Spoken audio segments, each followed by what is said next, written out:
yeah, there's this rare astronomical alignment, and if you go out into the Google sphere, you can find stuff on the galactic alignment. That's one way to phrase it, or solstice galaxy alignment. I wrote a book called Galactic Alignment in 2002 and defined this astronomy very clearly, and it's real astronomy.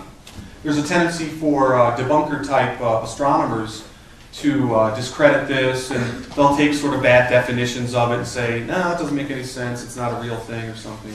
But no, it's just, well, I guess I should go into it.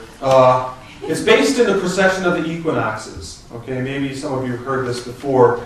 Our Earth wobbles very slowly on its axis, and one complete wobble is 26,000 years.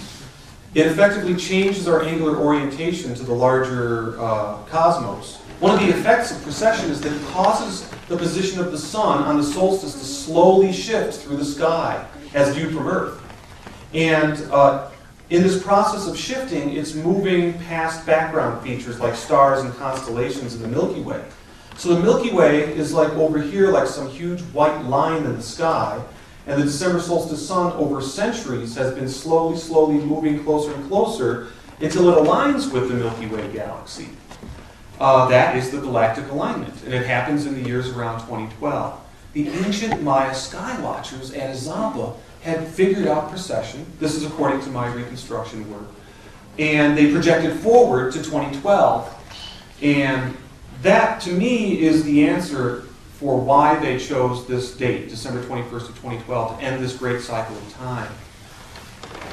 Now, it's inseparable from their creation mythology. It was thought of as the alignment of Father-Son with Mother Galaxy. So it's really, that's why it was conceived as a kind of a cosmic engendering of the new world age. And it's really fascinating stuff to consider how they integrated this astronomy with this creation mythology teaching. And I think that's the big news. You know, on one level, it means that astronomically they were as advanced as their Greek contemporaries. Okay, so they weren't primitive savages, you know, the stereotype in the marketplace. Does the galactic alignment have actual empirical effects? Does it cause pole flips or something like the Nostradamus thing on TV said? No, I don't know. I really don't know. It doesn't seem like it because this kind of alignment happens in a regular periodicity, and we don't get those kind of pole flips in that kind of periodicity. Is it responsible for solar flares? I really don't know. I don't know if it can be demonstrated. The main part of what I'm trying to say is that the Maya figured this out, and they incorporated it into this really, really profound and amazing system. You find the galactic alignment image in their ball game, in their creation mythology, in their king-making rites. So, I suppose this might sound a bit pedestrian or obscure or something like that, but it really means that there's a revolution underway in how we can understand what the ancient Maya achieved. So, now the second part of the book goes into the implications of 2012 from a variety of viewpoints, like sociological. Mentioned this a little bit about the whole doomsday thing. Why is the doomsday thing happening? You know, well, we can't say that it's meaningless that this is happening because it's very insistent, right? Our own culture seems to want to project this apocalyptic doomsday thing onto this handy date from the Maya.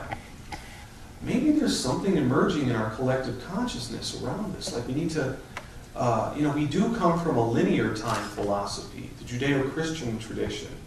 And although, not everybody's going to be Jewish or Christian, we're still indoctrinated into this kind of linear idea in which, there's creation, there's history, and then there's this apocalyptic ending. It's almost like one of the core ideas in our culture is being projected onto this thing.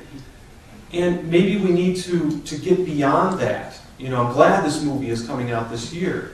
Maybe we need to make this collective projection of our deepest fear, doomsday, onto this thing, and then get beyond it. Because I think what 2012 really promises is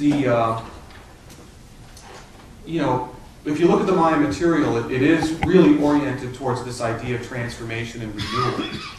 And it's highly ironic that our world right now is going through a huge transformative crisis. You know, we have many, many challenges in front of us. There's climate change, there's peak oil, there's pollution, there's overpopulation.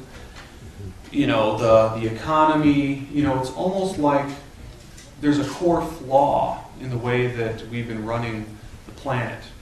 So there's a lot of other things related to this that I go into in the book, relating to social styles and the choices we have around what kind of society we want to create.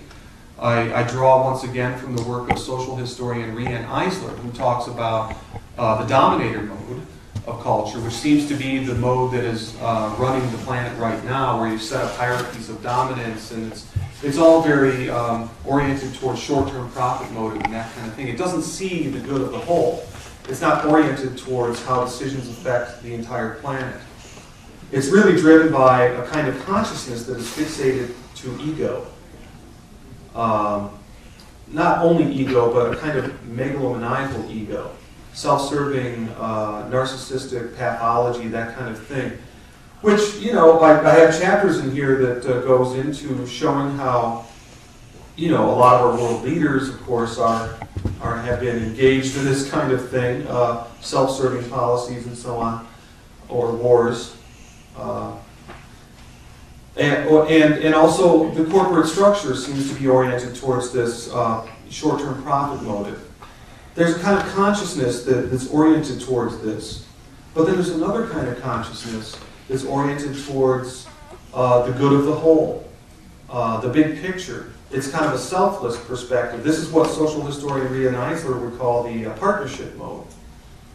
And the partnership mode seems to be the sustainable way.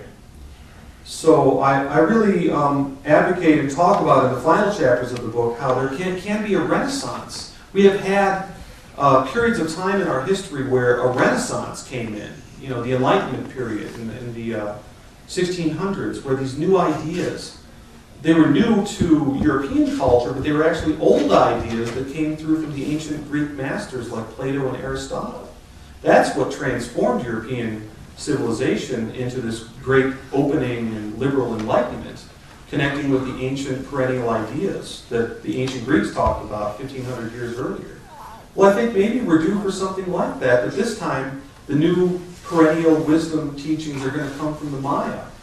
You know, this idea of transformation and renewal and the spiritual teachings connected to that, the idea that we can open up to this higher perspective, this larger, bigger picture, and you know, work together to create a sustainable world. You know, that's sort of where part of the discussion goes. And I know you're probably bristling with lots of questions, so I don't want to take up all the time babbling about the various things. But it is a twofer. You're going to get a lot of information about, you know, I've tried to sort of assess a lot of the different things that are you know, very centrally involved in this whole 2012 discussion. And